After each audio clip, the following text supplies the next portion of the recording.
Então, olá pessoal, tudo bem? Mais uma aula de administração eclesiástica. A gente vai dar continuidade a essa disciplina que é muito importante para o desenvolvimento do nosso ministério. Amém? Olha só, hoje nós vamos falar sobre as funções da administração. Então a gente vai dar continuidade a esse tema e depois nós vamos entrar na administração na Bíblia, como a gente vê a administração na Bíblia, os exemplos práticos a gente já sabe, mas a gente vai citar isso para ressaltar que a administração ela já vem sendo utilizada na Bíblia, porque tem muita gente que fala assim, não, para que estudar seminário teológico, tem que estudar só a Bíblia. Por quê? Porque os problemas que nós temos na igreja não são relativos à Bíblia, são relativos a pessoas. Então, principalmente, nós temos alguns seminários aí, até online, como o nosso também, que ficam divulgando vídeos com base em curiosidades da Bíblia. A curiosidade dessa visão aqui, que não sei o quê. O que essa visão vai você entender essa visão, nem sempre vai te acrescentar uma informação prática para ajudar alguém da igreja, tá? Mas você saber de administração vai, no mínimo, você tem um conhecimento mínimo que vai evitar você perder alguém dentro da igreja, tá? Uma visão, uma teoria, muitas vezes, e ainda assim, esses seminários ainda ensinam errado ainda. Quando você vai pegar um ensinamento, vai ver o ensinamento, você vê que está ensinando errado. Ou está pressupondo um tipo de informação que é especulativa, tá? Tome cuidado com informações que sejam especulativas. Não é por causa disso aqui que aconteceu aquilo. É mesmo. É mesmo. De fato. De fato. Tome cuidado, tá bom? Então, olha só, irmãos. Quais são as funções, então, da administração? Então, nós temos, na verdade, essas funções são como se fossem áreas de atuação, tá bom? Então, por exemplo, nós vamos talvez ter uma aula específica sobre isso aqui, ó. Planejamento estratégico. O que é o planejamento estratégico? Planejamento estratégico é quando você tem uma meta a ser alcançada dentro da igreja ou numa empresa, em que você, por ter aquela meta, por exemplo, você tem uma empresa hoje que vale aí 300 mil reais. Você cria um planejamento estratégico, normalmente existem dois tipos, a apostila fala de um tipo só, fala de longo prazo. Então, um planejamento de longo prazo seria 5 anos. Você faz um planejamento para a sua empresa de 5 anos em que você vai realizar vários tipos de atividades na empresa, economias, até investimentos, objetivando o crescimento, algum tipo de crescimento específico da sua empresa, da sua casa, da sua escola, de onde você trabalha, do que você faz. 5 anos, normalmente você faz isso, 5 anos na administração nós falamos que isso é de longo prazo. E aí, esse aqui é o planejamento mais ideal, que é o que nós chamamos de 3 anos, é o médio prazo. Médio prazo, 3 anos. Você faz um planejamento estratégico com várias ações que têm que ser realizadas, para no fim de 3 anos você alcançar aquelas metas, tá? Então, 3 anos, médio prazo. E também tem o de curto prazo. De curto prazo é 1 ano. Em 1 ano você tem um planejamento de curto prazo. Também aí, normalmente o planejamento estratégico ele é trabalhado aqui, ó, no médio prazo e no longo prazo também. Às vezes, algumas empresas eles fazem algum planejamento estratégico para 5 anos e um outro plano de 3. Porque quando chega nos 3 anos, você faz uma avaliação daquilo que foi executado para ver se está minimamente alcançando aquele objetivo. E aí você corrige o seu planejamento. Esse planejamento, então, ele é dividido em ações estratégicas. Então, aqui você faz uma análise primeiro. Então, por exemplo, se for uma empresa, você faz uma análise de mercado antes. Você analisa o mercado em que aquela empresa está inserida. Você analisa os seus pontos fracos, seus pontos fortes. Você analisa as oportunidades possíveis. Quais são as oportunidades que eu tenho para poder me desenvolver? Então você faz essa análise e depois de fazer essas análises, você coloca metas e um caminho a ser seguido. Aí a gente chama de plano de ação. Você cria um plano de ação escalonado, com datas em que cada uma daquelas ações serão executadas, a fim de, no final, objetivar o cumprimento das metas.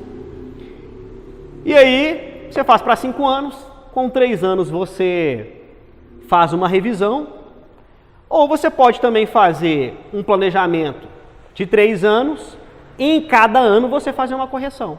Correção de curto prazo e um plano geral de médio prazo, que seria um plano de 3 anos, tá bom? Então, esse é o planejamento estratégico. E esse planejamento estratégico, ele vai ter metas e objetivos. E aí a gente vai falar também do planejamento tático e controle. O que é isso, planejamento tático e controle? Você pode dizer, em alguma medida, que esse planejamento tático e controle, ele tem a ver com as ações específicas que estão sendo... Porque cada ação vai também ter um planejamento específico para aquela ação. Na apostila de vocês, deixa eu ver se fala aqui de forma rápida, para a gente pegar essa definição de planejamento tático. Alguém conseguiu achar aí? Planejamento tático. Aqui, ó, planejamento tático. Análise das alternativas para realizar a missão da empresa. Então, está relacionando aqui, no caso da empresa, no caso aqui da apostila, está relacionada à ação que faz você cumprir a missão da empresa. Então, vamos supor que você está numa empresa e você criou, as empresas têm isso também, a missão, né?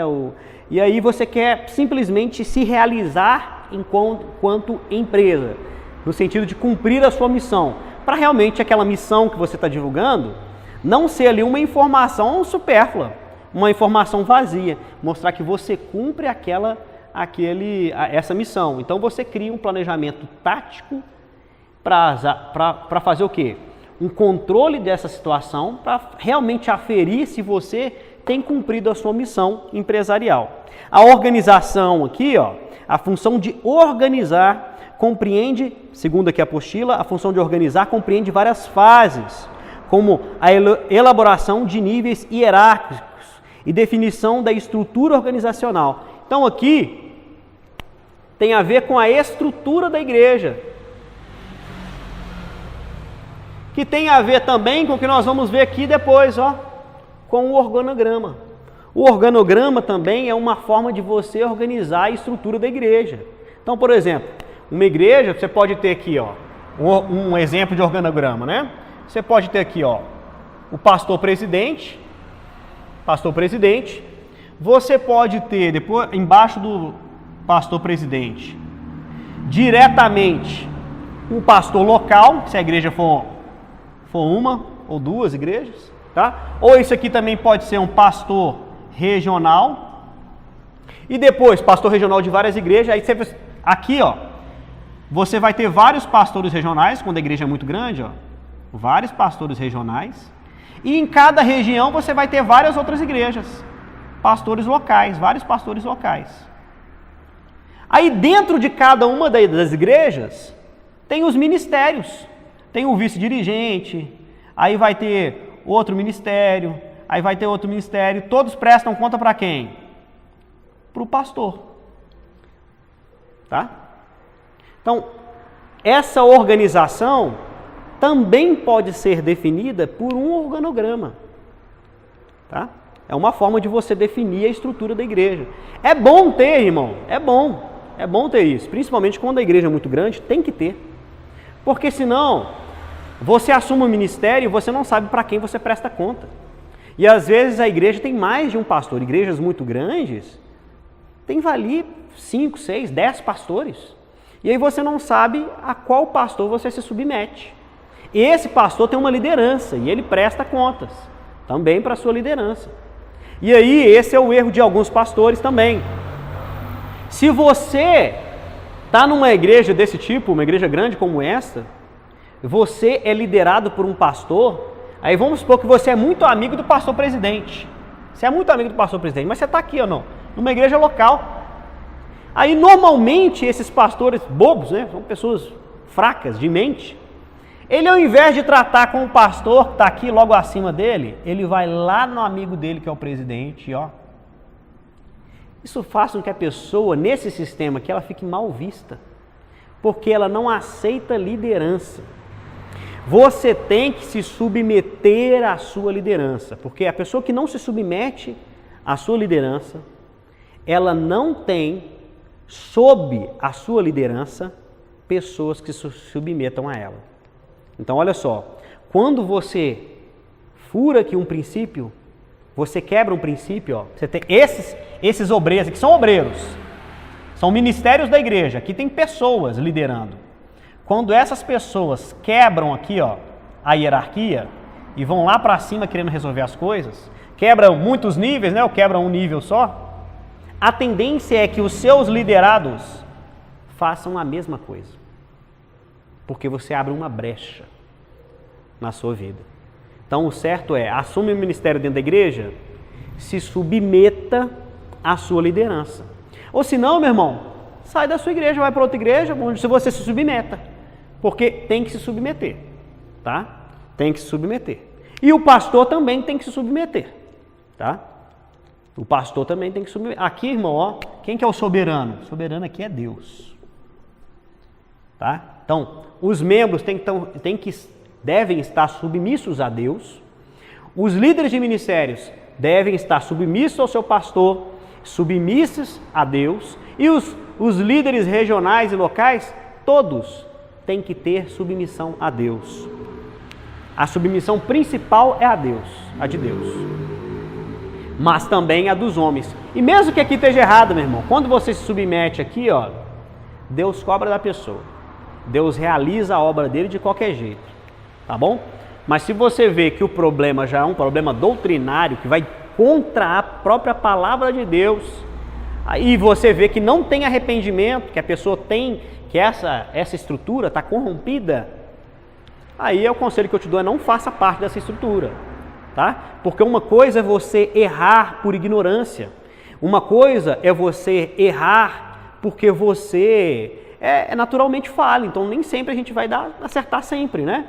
A outra coisa é você pegar o erro e fazer dele um princípio. Esse que é o problema. O problema não é errar. O problema é você ter o erro como um princípio seu. Ah, não. É errado, mas está dando resultado. É errado, mas os cofres da igreja estão ficando cheios. É errado, mas a igreja está cheia. Então nós vamos parar por quê? E aí isso aí, irmão, mostra que a igreja já se corrompeu. Aí essa igreja não é mais igreja de Deus. Tá? Pode ter até erro dentro da igreja, mas desde que seja erros pontuais e principalmente por ignorância. Por ignorância, tá? Esse erro tem perdão. Agora aquele pecado consciente, meu irmão, aquele pecado consciente, você sabe que está errado e mesmo assim você faz, isso nem para a sua vida você deve admitir. Amém? Então olha só, continuando. A administração também, ela tem a função de designar pessoal. O que é isso? Você escolher pessoas para o ministério da igreja, você escolher pessoas para trabalhar na igreja. Às vezes essa pessoa tem que ter um perfil específico, aí você vai lá na administração, lá na psicologia, lá no RH e vai buscar informação pertinente para cada posição que você tem em aberto na igreja. Depois, você tem dentro da igreja a direção. A direção está ali para o quê? Para tomar decisões. E essa direção aqui vem o quê? Dos líderes, ela é executada a partir dos líderes, né? Pelo menos as ordens, né? A execução pode ser um membro que faz, mas as ordens partem da direção da igreja, são as decisões que vão ser tomadas. Lógico que o líder ele tem que saber escutar, ele tem que saber dar vez aos seus liderados, porque nem sempre nós temos toda a sabedoria para compreender de forma geral aquilo que deve ser feito na igreja. Às vezes um membro da igreja, pelo fato de ele ter um contato específico com alguém da igreja, ou pelo assunto que está sendo tratado, ou pela experiência que ele vem desenvolvendo ao longo do tempo no serviço da igreja, ele pode ter mais conhecimento prático daquele problema que deve ser decidido do que o próprio líder. E aí o líder tem que ter humildade para escutar o seu liderado e falar assim, realmente, é melhor esse caminho aqui. Vamos fazer desse jeito, né? Então, por exemplo, às vezes você vai fazer uma obra na igreja, né? Você tem um obreiro que é, às vezes, engenheiro ou mesmo um mestre de obra. E o pastor não tem conhecimento disso. O pedreiro chegou e falou que vai ser de um jeito, tem que ser do jeito que o pedreiro falou. Não tem que ser do jeito que o pastor falou. Amém? Olha só.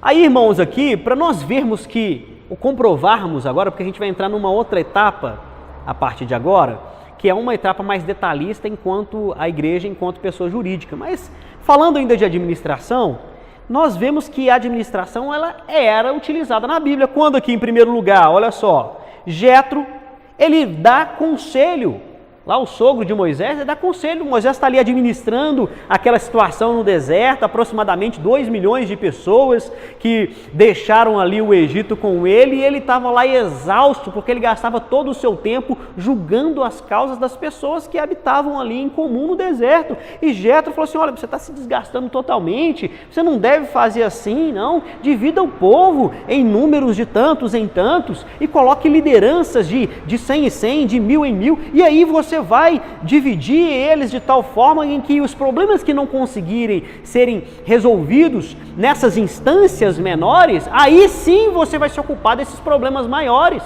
e você vai dividir a carga com o povo. Então isso demonstrou que a administração, ela orienta que o próprio trabalho da igreja não fique somente sobre a carga de um, mas seja dividido para a igreja. Por isso que o cristão na igreja, ele tem que entender que a igreja só existe por causa dele. Então é ele que tem que assumir também as atividades da igreja. É responsabilidade minha e sua fazer, eu vou falar novamente, é responsabilidade minha e sua fazer tudo que deve e tem que ser feito na igreja. Então você tem que estar disposto. Mesmo que você seja uma pessoa que não se dispõe, você tem que começar a estar mais disposto a trabalhar na obra de Deus. Sacrifique pelo menos um dia por semana ao Senhor, né? Tantas atividades que precisam ser realizadas na igreja, tanta coisa por fazer na obra de Deus. E o próprio Senhor nos orienta a orarmos pedindo para que Ele envie trabalhadores para a sua seara. Então, meu irmão, seja resposta de oração para a obra de Deus. Faça alguma coisa para o Senhor, faça alguma coisa na obra de Deus. Olha só, então Jetro deu essa orientação e isso nós vemos como um princípio administrativo na igreja. José no Egito, teve lá, o faraó teve o sonho, ele veio, deu a interpretação do sonho e depois ele começou a sugerir, ó, faraó, chame alguém que tenha conhecimento para que faça isso. Ele criou uma meta, né, que a meta era ter condições de passar pela crise de 7 anos. Então, a meta é essa. Então, chame alguém que tem conhecimento de sua confiança para fazer isso. Ele criou uma estratégia. E depois, era executar. Aí o faraó escolheu, não, é você mesma. Quem melhor do que você que trouxe a revelação do Senhor? E aí, ele fez isso. A administração. Isso aqui é um exemplo clássico da administração na Bíblia. Jesus e os seus discípulos, olha o que Jesus faz. Jesus envia essa grande comissão dele, primeiro os 12, depois 70 dos seus discípulos, para ir nas cidades que ele ainda iria. O texto aqui de vocês dá referência lá em Mateus, tá? Manda eles antes evangelizarem na cidade que Jesus ainda iria preparar até, olha só, um preparo de evangelização para trazer o coração das pessoas a mensagem de Cristo. Deu a eles autoridade, eles foram. Exemplo de administração, tá bom? A própria forma com que Jesus ali no multiplicar dos pães, ele não multiplicou simplesmente os pães, ele sentou as pessoas em grupo, ele fez uma organização, depois ele pegou os cestos, depois ele pegou o mínimo que tinha. Não, agora, olha só, você administra, organiza, separa as pessoas, tá ok? É isso que nós precisamos fazer e é isso que nós podemos fazer. E aí Deus vem e faz o quê? Um milagre. A organização o homem teve que fazer, mas o milagre é o Senhor que faz. Então muitas vezes a igreja não vai ter condição de fazer tudo. Vai ter coisa dentro da administração que nós vamos ter que sempre contar com o milagre do Senhor, mas a nossa obrigação em tentar organizar da melhor forma possível, ela continua sendo nossa, tá? Mesmo que nós ainda contemos com o milagre. Então você tem uma responsabilidade. E Deus, com certeza, Ele cumpre a dele. Olha só. Então, Jesus e os seus discípulos. A questão ali do diaconato em Atos. em que as viúvas lá gregas, elas começam a se sentir menosprezadas no cuidado ali, na distribuição dos alimentos. E aí os apóstolos tinham que fazer tudo e realmente eles ficavam sobrecarregados. Então o que eles fizeram? Instituíram ali os diáconos para quê? Para que eles ficassem com essa responsabilidade enquanto os diáconos cuidavam das viúvas. Isso é a administração. Então a igreja, a Bíblia, está repleta desses exemplos, irmãos. Então, isto é bíblico. Então, nós devemos sim saber minimamente um pouquinho de administração, tá bom? E você pode recorrer a cursos extras, além desse, sobre administração, às vezes uma área específica. Organização de eventos, por exemplo, é uma área de administração específica, organizar um evento. Nós não vamos tratar aqui disso especificamente, né, durante o curso todo, a gente vai só citar. Mas mesmo assim, você deve, se você puder, corre atrás de mais informações. Vai ser muito bom para você, para a sua igreja, para o seu chamado. Olha só, meu irmão, a estrutura da igreja. Então nós já falamos aqui do organograma. O organograma é uma forma de você simplificar o quadro da igreja. Quais são as pessoas que estão submissas, ou quais são os departamentos que estão assim vinculados a uma liderança. Então você faz um organograma e empresas fazem isso, deixam normalmente um quadro no corredor bem visível para que a pessoa saiba se direcionar, saber onde é que ela procura para resolver cada um das pendências. Porque pode ter departamentos que têm nome parecidos, mas que seu encargo, que a sua responsabilidade é algo diferenciado de outro departamento. Ou pode ter alguma empresa que é um pouco menor, onde esses departamentos estão concentrados em um só. Então você faz o organograma para quê? Para direcionar as pessoas também, principalmente que estão de fora, a conhecerem essas pessoas, a conhecerem melhor como essa igreja funciona, como essa empresa funciona, tá? Agora, dentro da igreja, quais são os departamentos essenciais? Uma igreja já, assim, vamos tratar uma igreja de médio porte. Ter uma secretária na igreja. Uma secretaria, né? Não sei se é uma secretária, mas uma secretaria. Essa secretaria para quê? Para auxiliar o pastor nos trabalhos administrativos. Então tem reunião, marca uma agenda, organiza os cultos, organiza os ministérios, organiza, por exemplo, às vezes a igreja não tem um estúdio de música, mas organiza o espaço para os músicos ensaiarem, organiza a nave da igreja, quem que vai ficar responsável, quem que vai limpar a igreja, se é uma escala, se não tem gente que vem limpar a igreja, não tem alguém contratado para isso, se é uma escala de limpeza que as pessoas venham fazer, é o secretário que organiza isso. Secretário. E essa pessoa, ela é auxiliar a igreja, ao pastor, e ela está, de certa forma, em igualdade com o dirigente da igreja, que é o vice-pastor. Ela está no mesmo nível do vice-pastor. Às vezes ela não tem um chamado específico para o pastoreio, mas administrativamente está na mesma posição, porque a palavra dela não é a final, assim como do segundo dirigente da igreja, o segundo pastor da igreja também não tem palavra final. A palavra final sempre, além de Deus, né, é do pastor que está à frente da igreja, o pastor titular. Então o secretário, ele é um auxiliar. E o vice?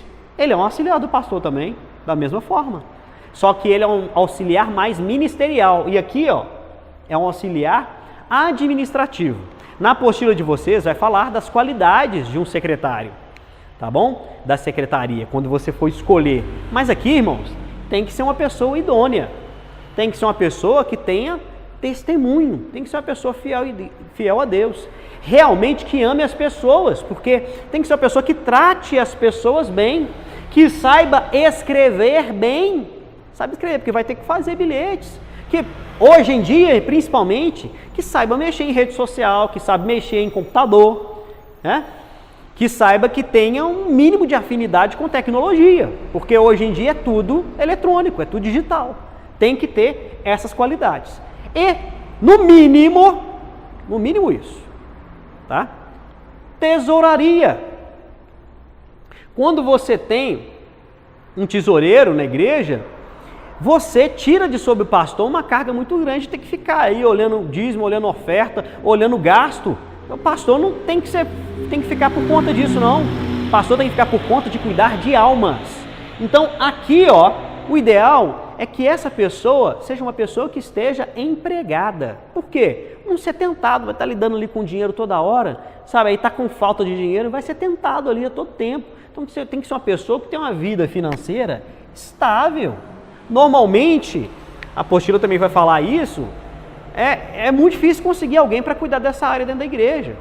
Porque a maioria não quer, porque realmente não é um trabalho espiritual, como eu já disse. Trabalho espiritual é aquilo que edifica a sua vida e edifica a vida dos outros.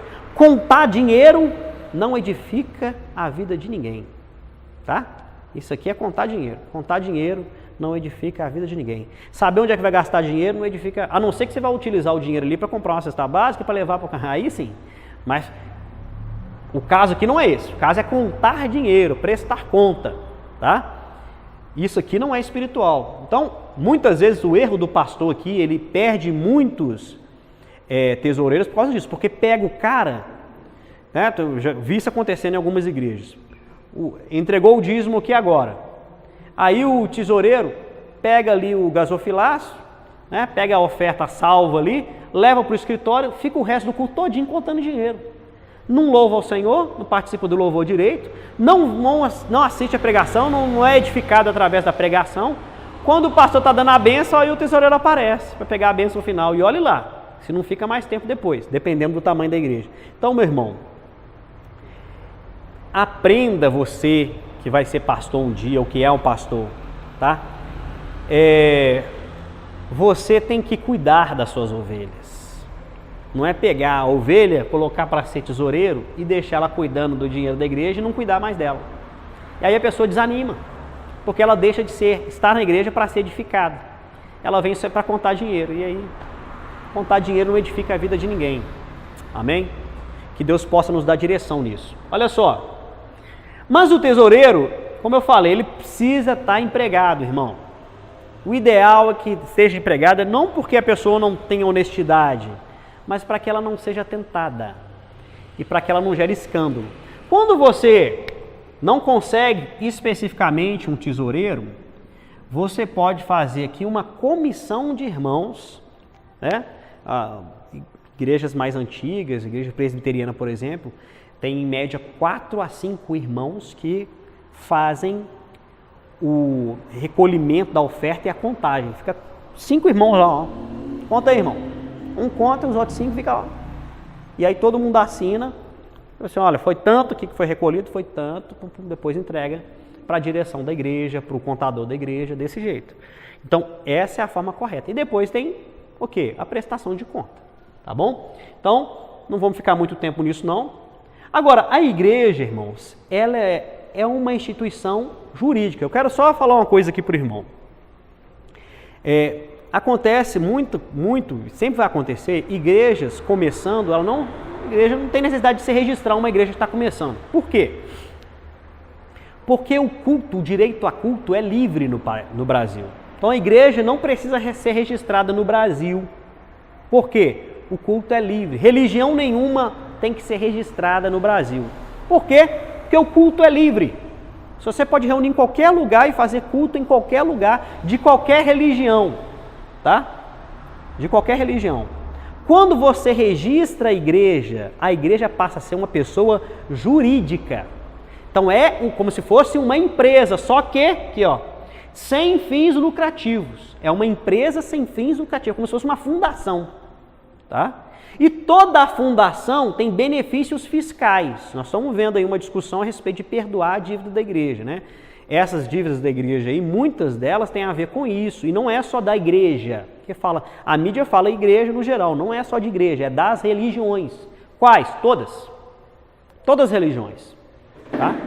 Todas as religiões. Então é o seguinte, todas as religiões são sem fins lucrativos e têm incentivos fiscais. Bom, tem coisa que não paga. Por exemplo, igreja registrada não paga IPTU, tem isenção de IPTU, tá? Só um exemplo para os irmãos. Então, o culto é livre, não há necessidade da igreja ser registrada, mas se a igreja não é registrada, tem coisas que a igreja não pode fazer, que é, por exemplo, aqui, ó, abrir uma conta bancária, comprar um imóvel. Você não consegue comprar um imóvel no nome da igreja, né? Então, O certo é quando você tem um número mínimo de membros ali, que você começa a ter principalmente receita, porque o Estado vai ficar de olho nisso. Você pode, quando tiver pouco dinheiro, você pode pegar aqui o dinheiro da igreja e guardar na casa de algum irmão, não tem problema nenhum. Né? O problema é que quando esses volumes começam a aumentar, você tem que colocar no banco até por segurança. E aí quando você joga no banco, se você jogar na conta de qualquer pessoa, a Receita Federal vai bater o olho e falar assim, de onde é que saiu esse dinheiro aqui? E vai na porta daquela pessoa saber de onde é que aquele dinheiro saiu. Acima de 10 mil reais, quando você junta a partir de 10 mil reais numa conta, qualquer conta no Brasil, a Receita ativa para eles lá na hora. Receita Federal. A Receita bate lá, pô, caiu 10 mil na conta de não sei quem. Vamos lá saber de onde é que é esse dinheiro. Então esse dinheiro tem que ser declarado, tá? Porque senão pode ser dinheiro lavado de droga, pode ser dinheiro de outras fontes, de roubo. Então eles têm que saber de onde vem, tá? E também tem um imposto em cima desse dinheiro. Se tiver na pessoa física, na pessoa individual, vai ter um imposto em cima, que você vai ter que pagar. Se tiver na conta da igreja, aí tem esses benefícios fiscais, que muitas vezes não vai ter que pagar. Não é tributado, por exemplo, imposto de renda. Por quê? Porque você que entrega o dízimo na igreja, você paga imposto de renda. Então, uma vez que você paga, a igreja não tem que pagar, porque você está doando para a igreja. O seu dinheiro já vem tributado. Então, esse pessoal que fala que a igreja tem que ser tributada, está errado. Por quê? Porque já é tributado. E outra coisa, por que não tem que tributar, irmão? Porque a igreja faz o papel do Estado. Tem local, tem gente que o Estado não ajuda, mas a igreja ajuda. Então, a igreja, além de pegar o dinheiro que já está tributado, ela pega esse dinheiro e investe em outras pessoas que era o Estado que deveria ajudar. O Estado não ajudou e a igreja está ajudando. Então, tributar a igreja é tributar a igreja 3 vezes. Tributar você de novo, tributar a igreja, tributar o quê?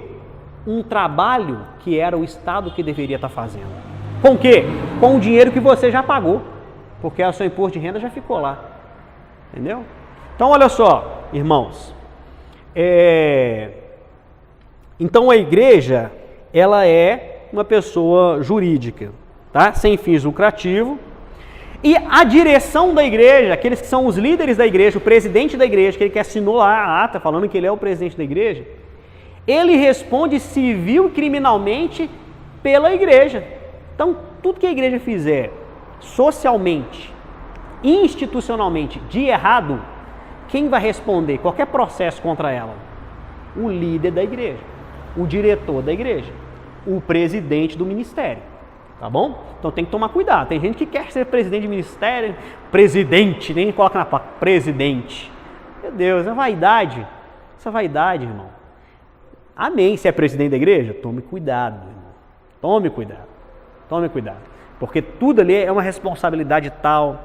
E, como eu já falei várias vezes aqui, o maior caráter do líder é a humildade dele na frente dos seus liderados e na frente da igreja. Tem que ser como Jesus. Jesus era humilde. Olha só. Toda igreja, para começar o seu registro inicial, tá? Então você vai lá fazer o CNPJ da igreja, você vai precisar ter um estatuto. Normalmente, assim, para a igreja que estão começando, pega um estatuto pronto. Os contadores já têm isso pronto lá. Você procura um contador, fala que você quer abrir uma igreja, tem um estatuto pronto lá. Você só coloca o nome da sua igreja e os dados da sua igreja.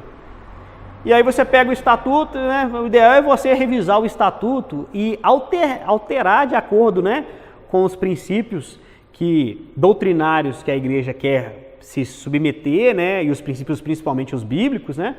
Os corretos. Então faça uma análise, é para isso que você está fazendo esse curso, e tem outras tantas disciplinas que têm que ser analisadas, mas você pega esse estatuto, edita ele de acordo, coloca nas normas da igreja. E aí você vai fazer uma ata de inauguração, você vai fazer um evento com um número de pessoas e vai inaugurar a igreja. E todo mundo estando de acordo com aquele estatuto, assina aquela ata e você encaminha isso para um cartório específico. Ele vai fazer o registro da igreja, aí a partir daquele momento a igreja está existindo para o Estado. Para Deus ela já existe, porque para Deus são as pessoas e a nossa unidade de fé, mas vai valer pro Estado. para o governo, para os governantes, tá bom? E o CNPJ? O CNPJ é no Ministério da Fazenda, aí você vai lá com esse documento no Ministério da Fazenda, registra e pega o CNPJ. Aí, a partir daqui, que a igreja, ó, a partir desse processo aqui, que a igreja vai poder ter o quê? Conta bancária, que ela vai poder pegar empréstimo, tem gente que faz isso, pega empréstimo em nome de igreja, né? Se às vezes for investimento, se a igreja puder ter um número bom de pessoas que dê para pegar um empréstimo para acelerar alguma coisa na igreja, não, nós conseguimos pagar uma parcela de tal valor, né? Tem igrejas que fazem isso, às vezes para comprar um lote, para comprar um prédio, às vezes um templo que já está pronto, você, não, vamos comprar isso aqui, vamos financiar. Para entrar no financiamento em nome da igreja, a igreja pode fazer financiamento também, quando ela está registrada. E além disso, irmãos, INSS. INSS quando? Quando a igreja tem funcionários. Aí você tem um registro no INSS. E para finalizar, o que é o Estatuto da Igreja? O Estatuto da Igreja é como se fosse a Constituição, tem a Constituição do nosso país, que é a primeira lei, a lei mais importante. Todas as outras leis obedecem a nossa Constituição, correto? Todas as outras leis. Então nós temos leis estaduais e municipais. A Constituição é federal. Nenhuma das leis municipais ou estaduais podem ferir a Constituição Federal, que é a nossa data de 1988. Então o que acontece, meu irmão? O Estatuto, ele é a Constituição da igreja, é a lei principal da igreja, lógico, baseado na palavra de Deus, ela é a ordem na igreja. E aí, algumas igrejas, elas têm também um tipo de regimento. Para quê? Para coisas específicas, para definir a liturgia da igreja, para definir como é que é um ministério, como é que é outro ministério. Nós vamos fazer um regimentozinho para esse ministério aqui, como é que tem que ser as nossas reuniões. Amém? Então é isso, eu acho que isso aqui dá uma base geral, mínima, para você entender a organização da igreja. Amém? Que Deus possa abençoar a sua vida e eu te espero na nossa próxima aula. Deus abençoe você, Deus abençoe sua casa, sua família e seu ministério. Forte abraço, amém.